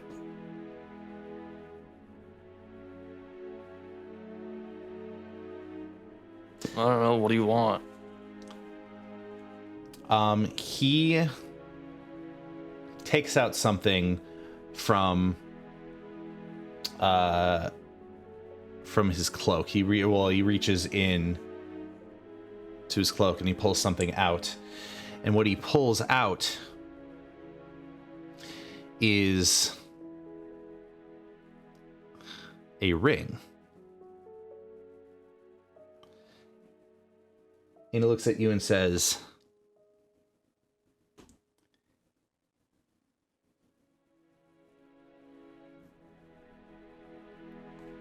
"If you take this, then I will show you to your destination." Out of curiosity, is this ring like bronze, gold? Like what are we talking? It is an onyx ring that has little etchings in it that are of kind of an orangish color.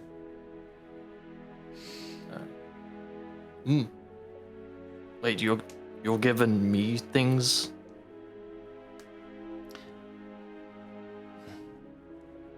Consider Alright. it a gift. No takebacks. And I go and take it. Oh, You are quite correct. As you grab it, make a wisdom saving throw, my friend. Wisdom saving throw? Yes. Oh boy. You, as soon as you touch it, your eyes dilate a little bit, and you look down on it, and this thing, you got such a deal. You got such a deal. Now, interestingly, you for a moment end up having this hunch of looking around and trying to look for other things that are quite valuable. It's odd. You seem to have a taste for valuable things. But you cannot bear the fact of losing this ring. You must put it on. And so you put it on your left hand, on your ring finger, and it literally shrinks to your size as you do. Oh. And this person says, "So, over yonder, you may find runes. Follow me." And he leads you to the place where these giant runes are located. And the giant runes, you do not even need to roll knowledge check. The fact that you have pursued these runes, it shows this one in particular seems to be coordinates to a very specific spot. These runes very specifically seem to point to another part of the city where there's symbolism that indicates that there's another obelisk, much like this one. And that this one holds the first part of an incantation, and that the rest of the incantation is in other parts of the city where other monuments are located. This incantation, you're able to write it down. You're able to script it out on parchment or whatever it is you carry, but it's basically magical script in giant rune form. It's not something that you can just interpret like into common. It's something that you would need to recite along with the rest of the pieces. And by what is written here, you need all 4 parts of this inscription to complete the whole. As you turn around, you realize that the stranger is no longer there. But you feel the ring on your finger, and you are, this thing is such a nice ring. Oh, you are never going to give up this ring. This ring is amazing. Now, if only to find other things that are valuable. Yes, you must. Oh, other things. Oh, gold. Jewelry. You have a madness, my friend. You are absolutely positively all about getting your hands on valuable things. It is something that when confronted with situations where you see gold, you may be tempted to do something to try to acquire that gold, whatever it may be, for as long as you have this ring. And for now, you are bound to this ring, or this ring is bound to you. And that is going to be your encounter, my friend. It is a ring of greed, a cursed ring. Hey, yo, let me steal that. All right, so that one took a little longer, but I just wanted to make sure we got through all of it. Next person up is going to be Zug. What's up? Matt, it's 10:03, so I was gonna say. I mean, I don't know about anybody else, but all right. Well, we will wrap up the rest of it during the next session then. In which case, we're going to cut the session down and continue on next week as we continue our initial journey through Seglesia. I want to thank everybody that popped in. I want to thank everybody for their patience. And I want to make sure that everyone here understands that it is my intent to run these games to the benefit of everyone here, everyone watching, and my players. And I just want to let you all know that I sincerely appreciate you coming in to watch this game, and for all of the players participating in this game. Once again, that is going to be Ambrose playing as Zug. There's going to be Sensei Suplex playing as Rashid. That is going to be Phoenix V playing as Orgoth. Gabe Grimoire playing as King. And Dr. Squiggums playing as Victor. I mean, Victor. So I will wind down the stream. Who is he? We will begin our trek into watching of Critical Role. And it's been a pleasure and privilege. Thank you very much for watching, and we'll pick it up next week. Thank you. All right. Thank you for running. Send us money. Use your Twitch Prime subscription. Use it now. Twitch Prime. Do it now. I mean, it's September.